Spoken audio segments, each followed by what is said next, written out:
Hello students. आप सबको पता है हमारे मध्य प्रदेश में नई शिक्षा नीति के अंतर्गत हमारे सभी शासकीय एवं अशासकीय महाविद्यालयों में नवीन पाठ्यक्रम संचालित हो चुके हैं। इस नवीन पाठ्यक्रम में फील्ड प्रोजेक्ट, इंटर्नशिप, अप्रेंटिसशिप और कम्युनिटी एंगेजमेंट का शिक्षण प्रशिक्षण हो रहा है। आज हम इस वीडियो के माध्यम से फील्ड प्रोजेक्ट के बारे में विस्तार से समझने का प्रयास करेंगे। हमारा जो अगला वीडियो होगा वह इंटर्नशिप और अप्रेंटिसशिप पर हो। चलिए शुरू करते हैं। कि मध्य प्रदेश में राष्ट्रीय शिक्षा नीति 2020 के अंतर्गत स्नातक स्तरीय पाठ्यक्रम में लागू नवीन पाठ्यक्रम संरचना में परियोजना कार्य, प्रोजेक्ट वर्क, प्रशिक्षुता, इंटर्नशिप और शिक्षुता अप्रेंटिसशिप के साथ सामुदायिक जुड़ाव, कम्युनिटी एंगेजमेंट के पाठ्यक्रम का समावेश किया गया है, जो कि 4 क्रेडिट का है। इनमें से किसी एक विधा का चयन कर प्रशिक्षण अध्ययन करना अनिवार्य है। विद्यार्थियों को महाविद्यालय में उपस्थित होकर परियोजना कार्य, प्रोजेक्ट वर्क, प्रशिक्षुता, इंटर्नशिप, शिक्षुता, अप्रेंटिसशिप और सामुदायिक जुड़ाव, कम्युनिटी एंगेजमेंट के कार्यक्रम गतिविधियों की मूल अवधारणा का परिचय प्राप्त करना होता है। आप सबको पता है स्कूल में जैसे क्लास टीचर होते हैं, उसी तरह महाविद्यालयों में शिक्षा का अभिभावक टीचर गार्जियन हैं और इनका मुख्य काम होता है कि बच्चों से पर्सनली कांटेक्ट करना, इनके बारे में संपूर्ण जानकारी रखना। तो ये आपके गार्जियन की तरह भूमिका निभाते हैं। तो आपको अपने शिक्षक अभिभावक से मार्गदर्शन लेकर प्रोजेक्ट से संबंधित सारी चीजों के बारे में चर्चा करनी चाहिए। कौन सा विषय लेना है, कौन सा नहीं लेना है, आदि के बारे में आप चर्चा कर सकते हैं। शिक्षक अभिभावक की भूमिका एक उत्प्रेरक या सूत्रधार की होती है, जो परियोजना कार्य के लिए शिक्षक पर्यवेक्षक से भिन्न होती है। शिक्षक अभिभावक विद्यार्थियों के पाठ्यक्रम की गुणवत्ता सुनिश्चित करने हेतु परियोजना कार्य को पूर्ण करने में सहायता देते हैं। शिक्षक आवश्यकता अनुसार विद्यार्थियों को रुचि के अनुकूल उन्हें सामान्य रूप से उनके द्वारा चयनित मेजर, माइनर और ऑप्शनल सब्जेक्ट से संबंधित क्षेत्र में कार्य करने की अनुमति देते हैं। यदि कोई छात्र विशेष परिस्थिति में इन मुख्य विषय मेजर हो, माइनर हो या ऑप्शनल हो विषय के अतिरिक्त किसी अन्य विषय पर प्रोजेक्ट कार्य करना चाहता है, तो उसके लिए उसकी कार्य की उपयोगिता, प्रासंगिकता एवं औचित्य का उल्लेख करते हुए महाविद्यालय के प्राचार्य से टीप सहित विशेष अनुमति प्राप्त करना होता है, तभी वह किसी दूसरे विषय में अपना प्रोजेक्ट वर्क कर सकता है। शिक्षक पर्यवेक्षक, टीचर सुपरवाइजर, विषय शिक्षक या पर्यवेक्षक के दायित्व में परियोजना कार्य आवंटित करना एवं आवश्यक मार्गदर्शन तथा उसके द्वारा किए जा रहे कार्यों की अद्यतन जानकारी का संचित रिकॉर्ड अपने पास रखना, आंतरिक मूल्यांकन सम्मिलित होता है। गतिविधि के प्रथम चरण में विद्यार्थी अपनी रुचि के अनुसार शिक्षक पर्यवेक्षक की सहायता से प्रोजेक्ट या अन्य गतिविधियों के अंतर्गत कार्य करने के लिए लोगों से चर्चा कर या साहित्य या इंटरनेट आदि की सहायता से विषय का प्रारंभिक चुनाव करते हैं। परियोजना कार्य के अंतर्गत कार्य करने की स्थिति में विद्यार्थियों को शिक्षक पर्यवेक्षक से सतत सक्रिय संपर्क में रहकर नियमित रिपोर्टिंग करना अनिवार्य होता है। इसके लिए विद्यार्थी द्वारा एक वर्किंग नोटबुक, डायरी का संधारण किया जाता है, जिसमें अध्ययन, सर्वे, प्रोजेक्ट, डाटा, मार्गदर्शक के साथ साथ चर्चा नोट्स आदि अंकित होते हैं। इस पर शिक्षक पर्यवेक्षक के समय समय पर निरीक्षण हस्ताक्षर होते हैं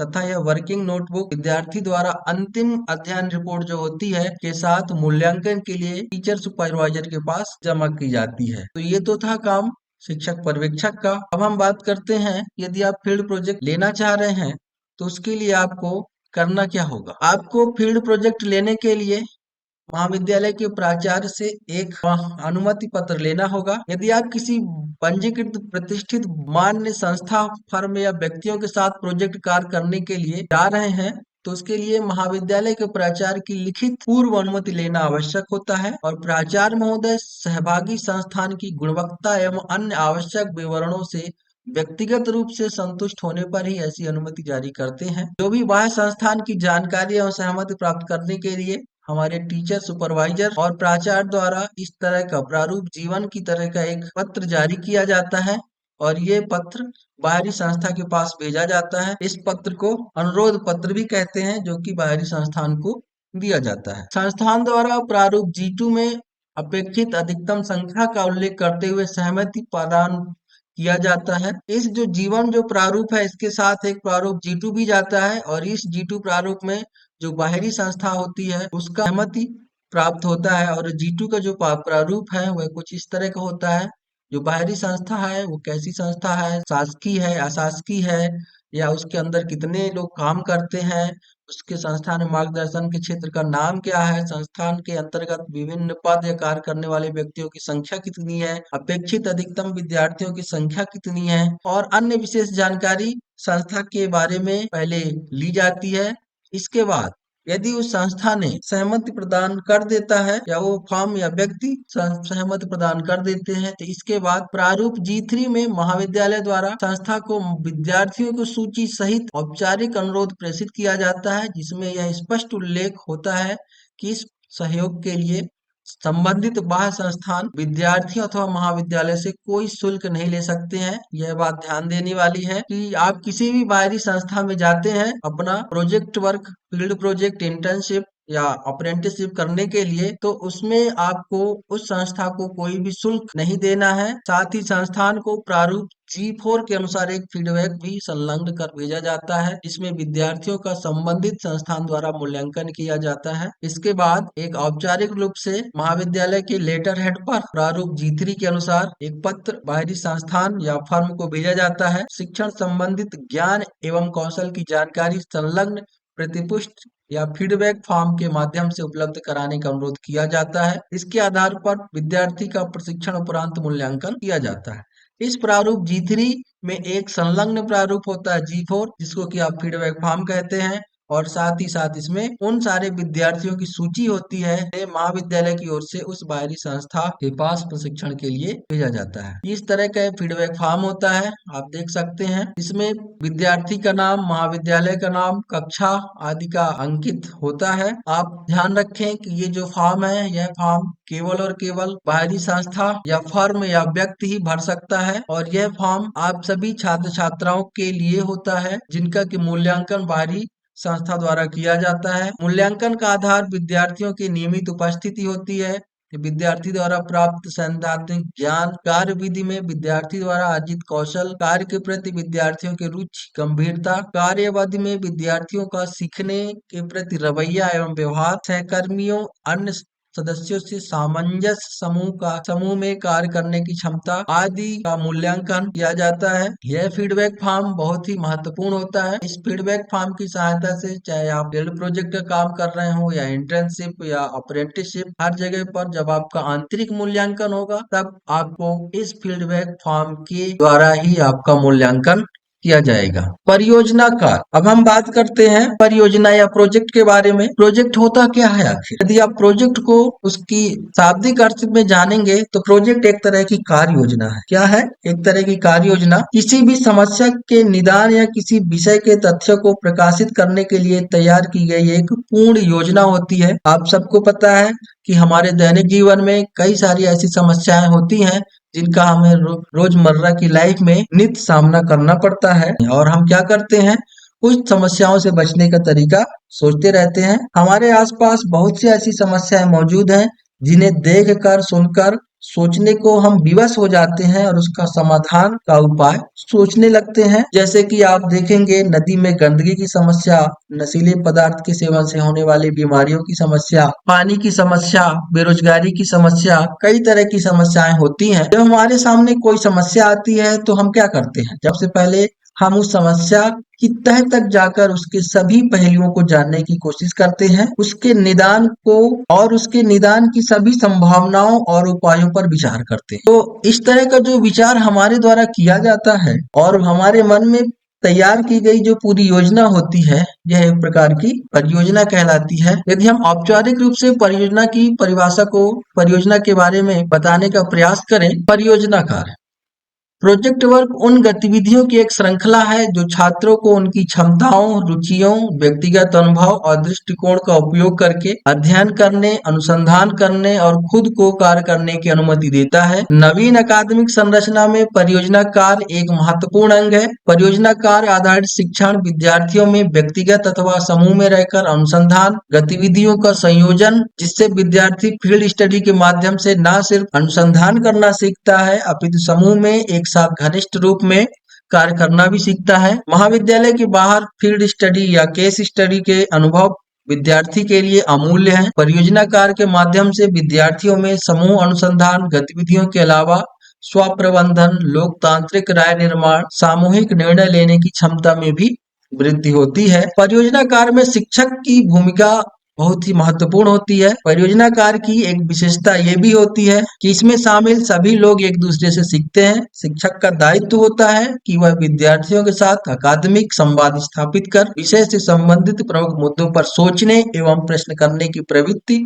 विकसित करें तथा उनके उत्तर प्राप्त करने के लिए उपयुक्त शोध प्रविधि को अपनाने के लिए सुझाव दें तथा विद्यार्थियों द्वारा किए गए कार्यों की सतत समीक्षा करते रहें। तो ये परियोजना प्रोजेक्ट वर्क का मेन उद्देश्य भी है। अब आप परियोजना हेतु विषय का चयन कैसे कर सकते हैं? तो परियोजना कार्य में विषय का चयन अत्यधिक महत्वपूर्ण है। विषय या शीर्षक के चयन में विद्यार्थियों की विशेष रुचि को आधार मानकर परियोजना की उपादेयता को ध्यान में रखते हुए विषय आवंटित करना पड़ता है। परियोजना कार्य ना ही व्यापक होना चाहिए और ना ही बहुत सीमित होना चाहिए, अर्थात नियत समय अवधि में विद्यार्थी इसे पूर्ण कर सके। यह परियोजना कार्य की विशेषता इस तरह होनी चाहिए। परियोजना कार्य के विषय का व्यक्तिगत एवं सामाजिक महत्व भी होना चाहिए तथा यह एक शोध विषय के रूप में अनुसंधान को प्रेरित करने वाला होना चाहिए। शिक्षक यह भी सुनिश्चित करते हैं कि शोध के विषय हेतु लर्निंग आउटकम्स जो प्राप्त होने वाला है वह इस प्रकार निर्धारित किया जाए जो प्राप्त योग्य हो तथा जिनके आधार पर प्राप्त ज्ञान एवं कौशल का मापन एवं अवलोकन स्पष्टता के साथ किया जा सके। परियोजना कार्य को महाविद्यालय के उपलब्ध संसाधन तथा लाइब्रेरी, इंटरनेट, ऑडियो विजुअल सामग्री तथा महाविद्यालय के बाहर फील्ड वर्क, केस स्टडी अथवा अन्य संसाधन या शैक्षणिक भ्रमण आदि के द्वारा भी पूर्ण किया जा सकता है। परियोजना कार्य हेतु निर्देश मध्य प्रदेश उच्च शिक्षा विभाग द्वारा शासकीय महाविद्यालयों में संचालित नवीन शिक्षा नीति के तहत परियोजना कार्य हेतु अलग से निर्देश दिए गए हैं। इन निर्देशों को सभी विद्यार्थियों को अच्छे से समझना चाहिए। परियोजना कार्य समान रूप से विषय से संबंधित विद्यार्थियों के समूह बनाकर उन्हें आवंटित किया जाता है। समूह में विद्यार्थियों की संख्या परियोजना कार्य की प्रकृति एवं आवश्यकता के अनुरूप रखी जाती है। और एक बात ध्यान देने वाली है कि समूह में विद्यार्थियों की संख्या न्यूनतम 4 से अधिकतम 6 तक हो सकती है। यानी जो परियोजना कार्य है, जो प्रोजेक्ट वर्क है, उसमें आप न्यूनतम समूह में 4 स्टूडेंट, 4 छात्र या छात्राएं और अधिकतम 6 तक एक विषय के लिए अधिकृत कर सकते हैं। विद्यार्थी समूह को फील्ड वर्क आधारित परियोजना कार्य में विद्यार्थी को 7 पूर्ण दिवस अथवा 15 अंशकालीन पार्ट टाइम फील्ड वर्क करना अनिवार्य होता है। यदि वह मान्यता प्राप्त संस्था से यह कार्य कर रहा है तो उस संस्था का प्रमाण पत्र अथवा फील्ड वर्क के साथ फोटो के रूप में रिपोर्ट में प्रस्तुत करना होता है। परियोजना रिपोर्ट स्वहस्तलिखित न्यूनतम 5000 शब्दों में प्रस्तुत करनी होती है, जो कि अंतिम रिपोर्ट होती है। परियोजना रिपोर्ट में आवश्यकता अनुसार चार्ट, ग्राफ, फोटोग्राफ्स आदि का प्रयोग आवश्यक है। अभी हम इस परियोजना रिपोर्ट के बारे में विस्तार से अध्ययन आगे करेंगे। परियोजना कार्य में समूह में शामिल सभी विद्यार्थियों की भूमिका एवं उत्तरदायित्व का उल्लेख परियोजना प्रविधि में किया जाना आवश्यक होता है। संबंधित शिक्षक यह सुनिश्चित करते हैं कि प्रत्येक 15 दिवस पर विद्यार्थी समूह की बैठक आयोजित कर निर्धारित लक्ष्य की प्राप्ति के लिए विद्यार्थी समूह द्वारा किए गए कार्यों की समीक्षा करें। परियोजना किसी भी रूप में नकल पर आधारित नहीं होती है। विद्यार्थियों को सब विवेक से उपलब्ध संसाधनों के आधार पर परियोजना को पूर्ण करना होता है। विद्यार्थियों को यह प्रमाण पत्र भी रिपोर्ट के साथ देना होता है कि प्रस्तुत परियोजना रिपोर्ट उनका मौलिक है, यानी आप कहीं से भी कट कॉपी पेस्ट नहीं कर सकते हैं। परियोजना कार्य दीर्घ अवधि में पूर्ण किया जाता है, परंतु किसी भी स्थिति में विद्यार्थी को चालू सत्र में 31 दिसंबर के पूर्व परियोजना कार्य पूर्ण करना आवश्यक होता है।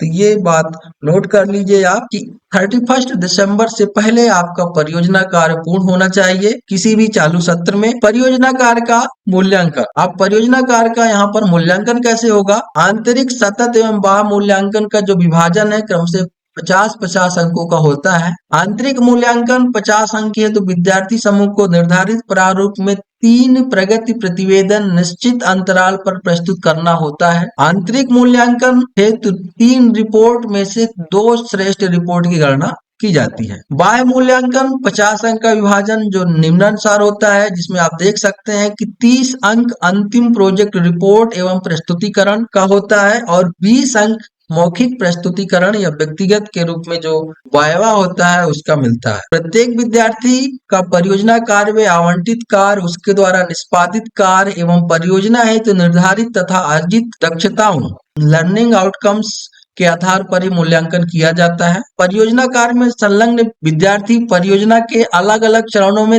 3 पाक्षिक रिपोर्ट प्रारूप P1, P2 और P3 15-15 दिवसों के अंतराल में प्रस्तुत करते हैं। आगे हम इन सभी रिपोर्ट P1, P2, P3 के बारे में विस्तार से हम आगे चर्चा करेंगे। परियोजना कार्य करने वाले विद्यार्थियों की अंतिम रिपोर्ट जो कि प्रारूप P4 निर्धारित है, इस रिपोर्ट में पूर्व में जमा की गई प्रथम, द्वितीय और तृतीय पाक्षिक रिपोर्ट के विवरण को भी आवश्यकता अनुसार सम्मिलित किया जा सकता है। ये बातें आपको ध्यान रखना चाहिए। जो प्रगति पत्रक जो रिपोर्ट P1 और P2, P3 होता है, उसका कई सारा अंश या भाग आपका फाइनल रिपोर्ट में भी होता है। अतः इन प्रगति रिपोर्ट चाहे वो प्रथम हो, चाहे द्वितीय हो या तृतीय हो, वो आपको अच्छे से समझना है और उन्हीं का समावेश करते हुए आपको फाइनल रिपोर्ट तैयार करना है। अब हम देखते हैं कि जो परियोजना कार्य की प्रथम प्रगति प्रतिवेदन फर्स्ट रिपोर्ट है वह आप कैसे लिखेंगे। तो उसके लिए आपको इन 5 बिंदुओं पर आपको लिखना है। पहला बिंदु है परियोजना कार्य का परिचय एवं क्षेत्र। इस बिंदु के अंतर्गत विद्यार्थी अपनी परियोजना का प्रारंभिक परिचय प्रस्तुत करते हैं, जिसमें कार्य का बृहद क्षेत्र, आवश्यकता एवं विषय वस्तु की परिकल्पना का विवरण दिया जाता है। दूसरे बिंदु पर आप परियोजना कार्य की योजना, प्रस्तावित कार्य की रूपरेखा तथा किस प्रकार से उसे संपन्न किया जाना है, इसकी जानकारी आपको प्रस्तुत करना होता है, जो कि परियोजना कार्य की योजना पर आता है और इसे आप दूसरे बिंदु पर लिखेंगे। तीसरा बिंदु सबसे महत्वपूर्ण है। इसमें विद्यार्थियों में कार्य का विभाजन, क्योंकि आपको पता है कि आप सभी समूह में कोई भी प्रोजेक्ट कर रहे हैं, चाहे उसमें 4 विद्यार्थी हो न्यूनतम या अधिकतम 6 विद्यार्थी हो,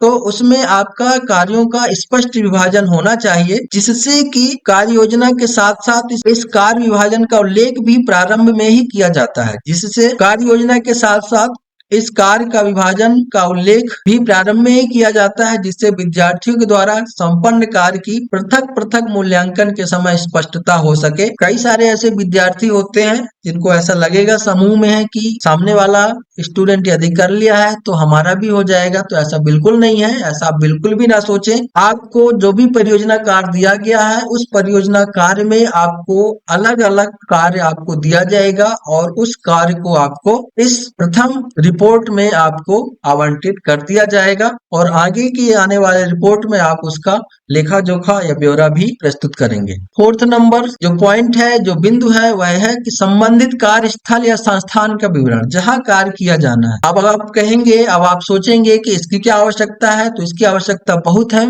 क्योंकि आप जहां भी कार्य करने जा रहे हैं तो उस संस्थान को अपने माइंड में सेट करते हुए आपने कुछ योजना बनाई है, तो उस योजना को पूर्ण रूप से कार्यान्वित करने के लिए आपको उस संस्थान के बारे में पूरी जानकारी होनी चाहिए। विषय की आवश्यकता के अनुरूप संस्थान के अंतर्गत कार्यों का विवरण एवं परियोजना कार्य से संबंधित कार्य प्रणाली का विवरण देना भी उचित होता है। तो इन सारे बिंदुओं को आप ध्यान में रख करके संबंधित कार्यस्थल का विवरण आपको देना है। अंतिम जो बिंदु प्रथम रिपोर्ट में है वह है उद्देश्य तथा प्रासंगिकता। प्रस्तावित परियोजना के लक्ष्य संक्षिप्त और स्मार्ट होने चाहिए। एम एंड रेलेवेंस, उद्देश्य तो आप समझ रहे होंगे। प्रासंगिकता के बारे में हम यहाँ पर चर्चा कर सकते हैं। प्रासंगिकता क्या है, इसको यदि आपको समझना है। रेलेवेंस का अर्थ यह है कि कोई सूचना, क्रिया या चीज किसी मामले या मुद्दे से कितना संबंध है। उदाहरण के लिए आप समझ लें कि मुकदमे में बहस के दौरान या साक्ष्य के लिए प्रासंगिकता को बहुत महत्व दिया जाता है और जो चीजें मुद्दे से हटकर या असंबद्ध लगती हैं उनके बारे में कह दिया जाता है कि वह प्रासंगिक नहीं है। तो जो हमारा प्रोजेक्ट वर्क है वह प्रासंगिक है कि नहीं है, यह प्रासंगिकता से स्पष्ट हो जाता है। हमारा प्रोजेक्ट वर्क हमारे प्रमुख लक्ष्यों से कितना संबद्ध है, यह सामाजिक रूप से कितना संबद्ध है, इसकी क्या कार्य योजना है आदि को हम प्रासंगिकता की श्रेणी में रख सकते हैं। प्रस्तावित परियोजना के लक्ष्य संक्षिप्त और स्मार्ट होना चाहिए। स्मार्ट से यहाँ मतलब जो 5 यहाँ शब्द दिए गए हैं SMART, इनका अलग अलग यहाँ पर आप मीनिंग भी समझ सकते हैं। S फॉर स्पेसिफिक, विशिष्ट या स्पष्ट होना चाहिए। M फॉर मेजरेबल या मापन योग्य होना चाहिए। A फॉर अचीवेबल, प्राप्त या पूर्ण करने योग्य होना चाहिए। R फॉर रियलिस्टिक या रिलेटेबल होना चाहिए, वास्तविक या प्रासंगिक होना चाहिए। और T फॉर टाइम बाउंड या समयबद्ध होना चाहिए, अर्थात अंतराल में आपको जितना समय दिया गया है उसी के अंदर आपको वह परियोजना कार्य पूर्ण करना है। यहाँ विशिष्ट होने से अभिप्राय यह है कि परियोजना कार्य के पीछे स्पष्ट निश्चित उद्देश्य और लक्ष्य निर्धारित हों। परियोजना कार्य के उद्देश्य को कितने समय में किस प्रकार से पूर्ण किया जा सकेगा, इसका भी कथन योजना में होना चाहिए। परियोजना की उपयोगिता, वास्तविक जीवन में प्रासंगिकता और इस अनुप्रयोग के बारे में इस रिपोर्ट में लेखन किया जाना चाहिए। हमारा परियोजना कार्य वास्तविक जीवन से कितना संबद्ध है, हमारा सामाजिक जीवन से कितना संबद्ध है, इन सब की जानकारी भी इस बिंदु के माध्यम से दी जानी चाहिए। इसके बाद आपको द्वितीय रिपोर्ट या सेकंड रिपोर्ट, ये भी आपका स्वास्थ्य लिखित खुद के हाथ से लिखी हुई 500 शब्दों में प्रारूप P2 के अनुसार आपको यहाँ पर देना होता है। इस परियोजना कार्य द्वितीय प्रगति प्रतिवेदन में आपको पहला जो बिंदु है वह परियोजना कार्य प्रणाली या वर्क फ्लो, परियोजना कार्य में की जाने वाली कार्यवाही, चरण, उनके क्रम के बारे में इस रिपोर्ट में लेखन किया जाता है। दूसरे बिंदु में जानकारी संग्रह, फील्ड का सर्वे का विवरण आपको देना होता है। परियोजना संबंधित सर्वे, आवश्यक जानकारी संग्रह, प्रक्रिया की जानकारी आदि का विवरण यहाँ देना होता है। आप अपने प्रोजेक्ट वर्क को जब आप कर रहे होते हैं तो उसके लिए आपको फील्ड में सर्वे भी किया जाता है, तो उस सर्वे में आपने क्या जानकारी प्राप्त की, उस जानकारी को आपको तीसरे रिपोर्ट में दिया जाता है। तीसरा जो बिंदु होता है इसमें आपको साहित्य समीक्षा, लिटरेचर रिव्यू, इस परियोजना से संबंधित पूर्व कार्य, तकनीकी पक्ष, साहित्य आदि का प्रमाणित लेखा जोखा प्रस्तुत करना होता है। अर्थात इस जो भी आपको प्रोजेक्ट वर्क दिया गया है उसमें क्या पहले कोई कार्य हो चुका है, यदि हुआ है तो उसमें किस प्रकार का कार्य हुआ है, उसकी कार्यवाही क्या थी, इस परियोजना से संबंधित पूर्व कार्य, तकनीकी पक्ष, साहित्य आदि का प्रमाणित लेखा जोखा प्रस्तुत करना होता है। कार्य विभाजन के अनुरूप कार्य की प्रगति पृथक पृथक, ये चौथा नंबर बिंदु है। समूह में कार्य करने वाले विद्यार्थियों के मध्य परियोजना की विभिन्न कार्यों का विभाजन किया गया था जैसे प्रथम रिपोर्ट में। अतएव इस सेकंड रिपोर्ट में प्रत्येक विद्यार्थी द्वारा अब तक किए गए कार्यों का स्पष्ट ब्यौरा यहाँ पर अपेक्षित होता है, अर्थात आपको स्पष्ट ब्यौरा यहाँ पर देना होता है। अब हम बात करते हैं तृतीय प्रगति प्रतिवेदन, थर्ड रिपोर्ट, यह भी 500 शब्दों में होनी चाहिए। प्रारूप P3 है यह। इसमें 4 बिंदु है। पहला बिंदु है, फर्स्ट पॉइंट है, विद्यार्थी द्वारा संपादित कार्य का विवरण। प्रत्येक विद्यार्थी द्वारा पृथक पृथक परियोजना में कार्य करने वाले प्रत्येक विद्यार्थी द्वारा परियोजना के अंतर्गत आवंटित कार्य में से अब तक किए गए कार्यों का विवरण विद्यार्थी द्वारा प्रस्तुत किया जाना चाहिए। दूसरे बिंदु पर जानकारी आंकड़े का विश्लेषण, डाटा एनालिसिस, एकत्रित जानकारी, संख्यात्मक आंकड़ों का सांख्यिकी एवं तकनीकी विश्लेषण और विश्लेषण का आधार क्या था, इन सब की जानकारी जो है तो हमें थर्ड रिपोर्ट के दूसरे बिंदु पर प्रस्तुत करना है। तीसरा बिंदु है विश्लेषण की प्रविधि, मेथड ऑफ एनालिसिस, अनुप्रयुक्त तकनीक, अप्लाइड टेक्नोलॉजी, जानकारी या परिणामों को विश्लेषण करने की प्रविधि, प्रविधि का चुनाव का पूर्ण विवरण, औचित्य एवं परिणामों का विश्लेषण, अपेक्षित परिणामों के संदर्भ में तुलना आदि संबंधित बिंदुओं पर जानकारी आपको तीसरे रिपोर्ट में देनी है। फोर्थ नंबर पॉइंट है, इसमें परियोजना कार्य में आने वाली चुनौतियां, परियोजना कार्य के दौरान बाधाओं, चुनौतियों एवं अनअपेक्षित परिणाम देने वाली प्रक्रियाओं की जानकारी एवं उनसे उत्पन्न परिस्थितियां, उनके समाधान आदि का ब्यौरा भी आपको इस अंतिम बिंदु पर देना है। आपने जो कार्य किया है उसमें कौन कौन सी परेशानियां आई हैं, आपको क्या क्या चुनौतियां शामिल है उसमें, उन सब की जानकारी आपको इस बिंदु पर देना पड़ता है। अब हम बात करते हैं परियोजना कार्य की अंतिम रिपोर्ट या फाइनल रिपोर्ट प्रारूप P4। यह अंतिम रिपोर्ट आपको न्यूनतम 5000 शब्दों में लिखनी होती है। इसमें कुल 10 बिंदु होते हैं। प्रथम बिंदु है परियोजना का शीर्षक या विषय, फिर है विद्यार्थियों का मौलिकता घोषणा पत्र, पर्यवेक्षक निर्देशक का अनुमोदन पत्र, संस्था व्यक्ति या मार्गदर्शक द्वारा कार्य पूर्णता का प्रमाण पत्र, आभार पत्र, अनुक्रमण का, फिर अध्याय प्रथम फर्स्ट चैप्टर। इसमें आपको 4 बिंदु जोड़ना है। परियोजना कार्य का परिचय एवं क्षेत्र, पृष्ठभूमि, साहित्य समीक्षा, परियोजना कार्य की योजना, प्रासंगिकता, लक्षित प्रतिफल, संबंधित कार्यस्थल संस्थान का विवरण जहां कार्य किया गया है। अध्याय द्वितीय सेकंड चैप्टर में आपको परियोजना कार्य प्रणाली वर्कफ्लो, जानकारी संग्रह या फील्ड सर्वे का विवरण, विश्लेषण प्रविधि, अनुप्रयुक्त तकनीकी जानकारी, आंकड़ों का विश्लेषण आदि को आपको अध्याय द्वितीय या सेकंड चैप्टर में लिखना है। इसके बाद थर्ड चैप्टर में आपको निष्कर्ष, प्राप्त प्रतिफल या विश्लेषण, रिजल्ट्स एंड एनालिसिस आपको यहाँ पर लिखना होगा। और सेकंड बिंदु पर परियोजना कार्य में क्या चुनौतियां आई हैं उसके बारे में लिखना है, और निष्कर्ष के आधार पर आप क्या अनुशंसाएं या रिकमेंडेशन आप देना चाहते हैं आप यहाँ पर करेंगे। और 10वां बिंदु होगा वह संदर्भ सूची होगा। हम इन सभी के बारे में आगे डिटेल में बात करेंगे। तो पहला बिंदु अपना क्या है, परियोजना का शीर्षक या विषय। यह A4 साइज में आप इस तरह का एक सैंपल यहाँ पर दिया गया है, तो इसको आपको यहाँ पर A4 साइज पर बनाना है। तो सैंपल में पहला है परियोजना कार्य का शीर्षक। अब आप देखेंगे परियोजना, शिशुता, प्रशिक्षुता, सामुदायिक जुड़ाव, चारों जो बिंदु हैं ये यहाँ पर दिए गए हैं। तो आपको ध्यान रखना है कि आपका है क्या, आपने प्रोजेक्ट वर्क लिया है या इंटर्नशिप लिया है या कि अप्रेंटिसशिप है या कम्युनिटी एंगेजमेंट है। तो आपने जो भी लिया है उसका यहाँ पर आपको क्या देना है, शीर्षक देना है या उसका सब्जेक्ट या टॉपिक लिखना है। इसके बाद स्नातक विज्ञान ऑब्लिक कला वाणिज्य गृह विज्ञान। तो आप किस संकाय से संबंधित हैं, विज्ञान से हैं, कला से हैं, वाणिज्य से हैं, तो उसके लिए आपको लिखना होगा स्नातक विज्ञान की डिग्री के लिए आंशिक प्रतिपूर्ति, या स्नातक कला की डिग्री के लिए आंशिक प्रतिपूर्ति, या स्नातक वाणिज्य की डिग्री के लिए आंशिक प्रतिपूर्ति। सत्र में आप 2021-22 की जगह लिखेंगे 2022-23।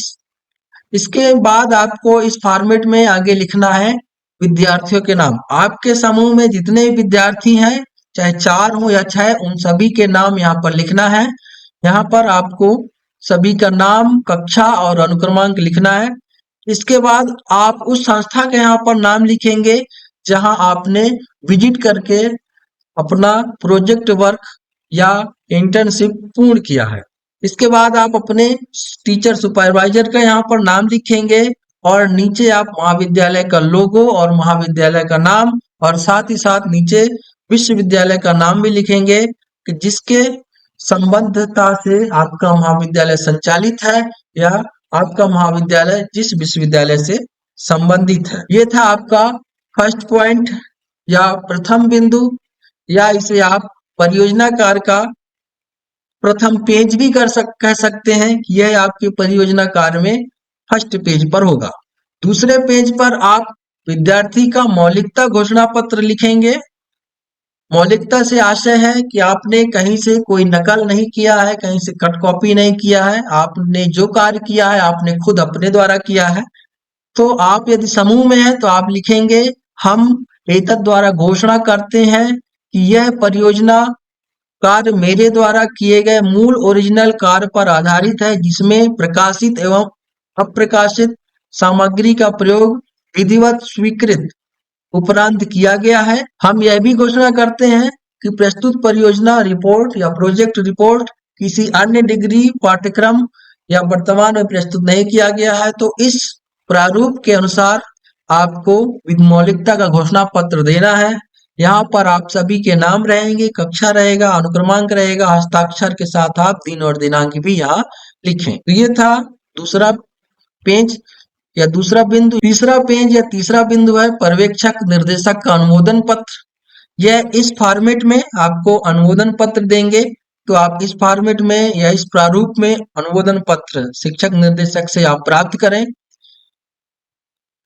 4th नंबर पर आपको संस्था, व्यक्ति या मार्गदर्शक द्वारा कार्य पूर्णता का प्रमाण पत्र दिया जाएगा और कार्य पूर्णता का प्रमाण पत्र का जो प्रारूप है यह कुछ इस प्रकार है, आप देख सकते हैं।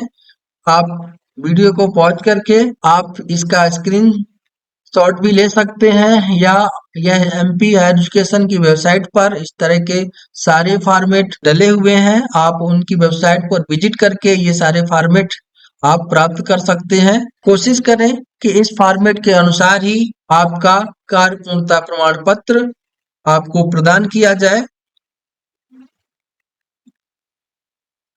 5वें नंबर पर आपको आभार पत्र प्रस्तुत करना है और आभार पत्र में आपको महाविद्यालय प्राचार्य, शिक्षक निर्देशक, संबंधित विषय के अन्य प्राध्यापक, अन्य सहयोगी, बाह्य संस्था के प्रमुख एवं अन्य सहयोगी, सहपाठी, परिजन एवं अन्य जिनसे सहयोग प्राप्त किया गया है, इन सभी बिंदुओं को आपको समावेश करते हुए आभार लिखना है। आप ध्यान इस बात का रखेंगे कि आप यही पेज जो यहाँ पर हम दिखा रहे हैं या शो हो रहा है, इसी पेज को आप फोटोकॉपी करा करके या प्रिंट ले करके इसी के नीचे आप नाम नहीं लिखेंगे। यह एक तरह का फॉर्मेट है जिसमें आपको निम्न बिंदुओं को समावेश करना है। आभार आपको अपने से अपनी विवेक के अनुसार आपको खुद देना है। बस ध्यान रहे कि इन नामों को या इन बिंदुओं को वहां पर सम्मिलित करना है। आप इन आभार लिखते वक्त आप ये समझिए जैसे कोई कार्यक्रम होता है तो वहां पर कार्यक्रम समाप्त होने के बाद किसी एक पर्सन को आभार प्रकट करने के लिए मंच पर बुलाया जाता है, तो वह पर्सन वहां पर उपस्थित सभी सम्मानीय अतिथि या मुख्य अतिथियों को ध्यान में रखते हुए उनके प्रति आभार ज्ञापित करते हैं। इसी प्रकार आपको इन सभी बिंदुओं को ध्यान में रखते हुए आभार पत्र आपको लिखना है। आभार पत्र के नीचे आप सभी विद्यार्थियों के नाम, कक्षा, अनुक्रमांक और हस्ताक्षर दिनांक सहित होने चाहिए, साथ ही स्थान और दिनांक यहाँ पर होना चाहिए। 6 नंबर बिंदु पर अनुक्रमणिका इंडेक्स आएगा। इसमें प्रथम अध्याय, प्रथम फर्स्ट चैप्टर और इधर साइड में आप यहाँ पर लिखेंगे पृष्ठ क्रमांक। यहाँ लिखेंगे पृष्ठ क्रमांक, अध्याय प्रथम फर्स्ट चैप्टर में किस पृष्ठ क्रमांक पर यहाँ पर दिया गया है, जिस पृष्ठ क्रमांक या पेज पर है उसको आप लिखेंगे। फिर परियोजना कार्य का परिचय एवं क्षेत्र, यहाँ पर भी आपको पृष्ठ क्रमांक लिखना है। परियोजना कार्य की योजना, प्रासंगिकता, लक्ष्य, प्रतिफल, ये जो आगे आप लिखना चाह रहे हैं, लिखने वाले हैं अपने प्रोजेक्ट वर्क में, उस सब का इंडेक्सिंग आपको इस तरह करना है जैसा कि आपकी बुक में दिया जाता है, तो आप इसे यहाँ पर करेंगे। अध्याय प्रथम फर्स्ट चैप्टर।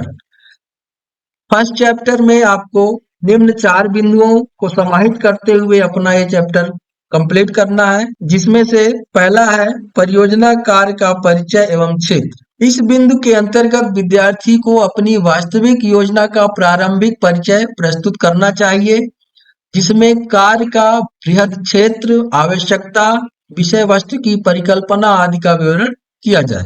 दूसरे बिंदु पर पृष्ठभूमि, साहित्य समीक्षा, इस परियोजना से संबंधित पूर्व कार्य, तकनीकी पक्ष, साहित्य आदि का प्रमाणित लेखा जोखा प्रस्तुत करना है। ये आप दूसरे रिपोर्ट पर भी लिख चुके हैं। सेकंड नंबर रिपोर्ट आपने जो दिया था उसमें भी आप इसको लिख चुके हैं। परियोजना कार्य की योजना, प्रासंगिक एवं लक्षित प्रतिफल, प्रस्तावित परियोजना के लक्ष्य संक्षिप्त और स्मार्ट होना चाहिए। परियोजना की उपयोगिता, वास्तविक जीवन में प्रासंगिकता, यह कार्य किस प्रकार से प्रभावी होगा, इसके अनुप्रयोग के बारे में इस रिपोर्ट में लिखा जाना चाहिए। 4th नंबर बिंदु है संबंधित कार्यस्थल या संस्थान का विवरण, जहां आपने कार्य किया है, तो ये भी आप रिपोर्ट में लिख चुके हैं, इसको यहाँ पर लिखना है। परियोजना कार्य, फील्ड सर्वे इत्यादि का कार्यस्थल जहां इसे पूर्ण किया जाना है, अथवा जिस संस्थान या स्थल का प्रारूप समक्ष रखकर आपने योजना बनाई है, उसका पूर्ण विवरण यहाँ पर आपको देना है। और आवश्यकता के अनुरूप संस्थान के अंतर्गत कार्यों का विवरण एवं परियोजना कार्य से संबंधित कार्य प्रणाली का विवरण देना भी उचित होता है। तो आप जिस संस्था में विजिट कर रहे हैं वहां के बारे में आप संपूर्ण जानकारी प्राप्त करने की कोशिश करें। अब हम आते हैं अध्याय द्वितीय, सेकंड चैप्टर, परियोजना कार्य प्रणाली वर्क फ्लो। इसमें पहला बिंदु है परियोजना कार्य में की जाने वाली कार्यवाही, चरण और उनके क्रम के बारे में इस रिपोर्ट में लिखना है। दूसरे बिंदु पर जानकारी संग्रह, फील्ड या सर्वे का विवरण आपको यहाँ देना है। परियोजना संबंधित सभी आवश्यक जानकारी संग्रह, आंकड़ों के एकीकरण, सामान्यीकरण एवं सारणीयन प्रक्रिया की जानकारी आदि आपको यहाँ पर देना है। तीसरा बिंदु है विश्लेषण की प्रविधि, अनुप्रयुक्त तकनीकी जानकारी, आंकड़ों का विश्लेषण। एकत्रित जानकारी, संख्यात्मक आंकड़ों का सांख्यिकी एवं तकनीकी विश्लेषण का आधार, जानकारी या परिणामों को विश्लेषण करने की प्रविधि का चुनाव और प्रक्रिया का पूर्ण विवरण आपको इस बिंदु पर यहाँ पर देना होता है। तो आप इन तीनों बिंदुओं को सेकंड चैप्टर पर समाहित करेंगे और इन्हीं बिंदुओं के अनुसार आप सेकंड चैप्टर का लेखन करेंगे। अध्याय तृतीय, थर्ड चैप्टर में भी आपको 3 बिंदुओं पर अपनी जानकारी या अपना प्रोजेक्ट लिखना है। इसमें से पहला है निष्कर्ष, प्राप्त प्रतिफल या विश्लेषण। अब आपने जो परियोजना कार्य प्रोजेक्ट वर्क किया है अंतिम पड़ाव पर है और उसमें आपने क्या निष्कर्ष निकला, क्या रिजल्ट निकला है, उसके बारे में आपको यहाँ बताना है। तो प्राप्त परिणामों, औचित्य, उद्देश्य पूर्ति, संभावित त्रुटि या परिणामों का विश्लेषण, अपेक्षित परिणाम, लक्षित प्रतिफल के संदर्भ में तुलना आदि, इन सारे बिंदुओं को समाहित करते हुए आपको इस बिंदु पर अपना प्रोजेक्ट रिपोर्ट लिखना है। दूसरे बिंदु पर आपको परियोजना कार्य में चुनौतियां के बारे में बताना। परियोजना कार्य के दौरान कौन कौन सी बाधाएं आई, कौन कौन सी चुनौतियां आपके सामने आई और अनअपेक्षित परिणाम देने वाली प्रक्रियाओं की जानकारी देना है। उनसे उत्पन्न परिस्थितियों, उनके समाधान आदि का ब्यौरा यहाँ पर आपको लिखना है। और अंतिम जो बिंदु है आपके परियोजना का वह है निष्कर्ष के आधार पर अनुशंसा है। आपने जो निष्कर्ष निकाला है अपने इस पूरे परियोजना कार्य करने के दौरान, उसके अनुसार आप क्या अनुशंसाएं देना चाह रहे हैं। कार्य के परिणामों और विश्लेषण के आधार पर अनुशंसाएं अर्थात इस क्षेत्र में कैसे और भी उन्नत प्रक्रम लागू किया जा सकता है, भविष्य में क्या परिवर्तन संभावित है जिसके लिए कार्य विधि में परिवर्तन या परिवर्धन होना चाहिए। इन सभी बिंदुओं को समाहित करते हुए आपको यह अंतिम तीसरा बिंदु लिखना है। और इसके बाद आपका संदर्भ सूची, ये आपके परियोजना का अंतिम बिंदु है। परियोजना कार्य, साहित्य समीक्षा, प्रविधि, तकनीक आज के संदर्भ में जिन पुस्तकों, लेखों, ऑनलाइन संसाधनों आदि का उपयोग किया गया है उनका पूर्ण विवरण यहाँ सूची के माध्यम से दिया जाना चाहिए। तो आप इस तरह यहाँ पर एक सूची आप बनाएंगे और यहाँ से आप अपना संदर्भ सूची या रेफरेंसेस देंगे। इस तरह से आपका परियोजना कार्य में जो फाइनल रिपोर्ट थी उसमें 10 के 10 बिंदु समाहित हो चुके हैं। आपको A4 साइज पेपर में इन सारे बिंदुओं को लिखना है और लिख करके अपनी report, final report teacher supervisor के पास जमा करना है, सबमिट करना है और यह 31 दिसंबर से पूर्व आप सभी छात्र छात्राओं को करना होगा। यदि वीडियो आपको अच्छा लगे तो इसे लाइक और शेयर करें और हमारे चैनल को सब्सक्राइब भी करें।